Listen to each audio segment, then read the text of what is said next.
Boa noite, pessoal. Estamos aqui para mais uma videoaula. O tema hoje é filosofia patrística e vamos destacar nada mais nada menos do que Santo Agostinho. Mas o que é filosofia patrística? Filosofia patrística foi o período de transição da Idade Antiga para a moderna. Ou seja, acabando a Idade Antiga, inicia-se a filosofia medieval. E a primeira etapa da filosofia medieval começa pela filosofia patrística. Você deve estar se perguntando o que significa filosofia patrística. Eu posso te responder. O nome patrístico advém da época porque tinha os padres, ou seja, patrística advém de padres da época. Por isso que eu esse nome patrística. Na época da filosofia patrística, início da idade medieval, por volta do século V ao VIII, se destacou um filósofo e também santo, chamado Santo Agostinho. Santo Agostinho, que era um filósofo que acreditava que dava para se unir razão e fé, coisa que muitas pessoas não acreditam.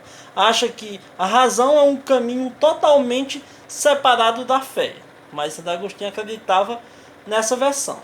Bom, na parte inicial da Idade Média, como vocês sabem, o pensar, o falar, o questionar, muitas das vezes era perigoso. Por quê? Porque na época, quem fosse questionar poderia ser preso, morto. Ou seja, aí, como é que é chamado o final da idade, digamos, medieval? Se o início da medieval é filosofia patrística, e o meio para o fim é chamado de quê? De filosofia escolástica, que a gente vai falar em outras aulas. Hoje, especificamente, nós vamos falar da dedicação de Santo Agostinho para poder mostrar, construir um pensamento na época.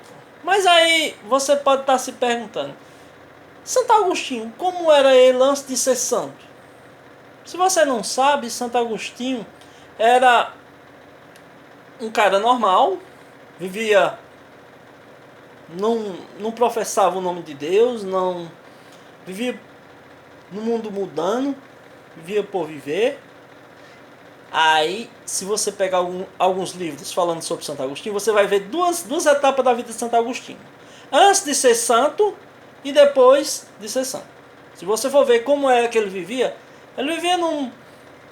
por viver, não frequentava a igreja, não fazia nada que fosse bom na questão espiritual.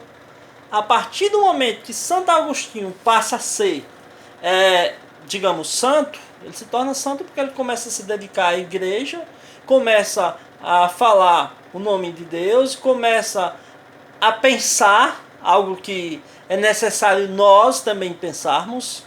Ou seja, nessa etapa, se a gente falar qual foi um dos filósofos que se destacou mais nessa etapa? Santo Agostinho. Mas por que ele? Na época eram poucas pessoas que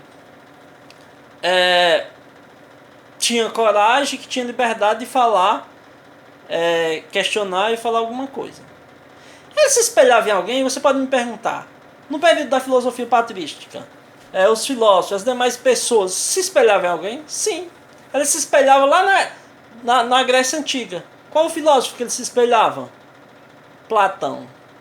Ou seja, Platão foi um dos filósofos espelhado, serviu de espelho para quem? Para as pessoas no início da idade medieval. O chamado pensamento neoplatônico. Quando a gente falar nessa palavra neoplatônico, está se referindo no pensamento das pessoas no início da Idade Média que se espelhavam em Platão para formular ideias, para poder questionar, para poder mostrar seus pensamentos, tendo como embasamento nada mais nada menos do que Platão. Quem é Platão? O discípulo de Sócrates. Ou seja, muitas coisas que Platão fez foi, digamos, parecida com as de Sócrates. E aí influenciou lá no início da Idade Média, porque as pessoas começaram a seguir os pensamentos de Platão. Valeu, pessoal, até a próxima.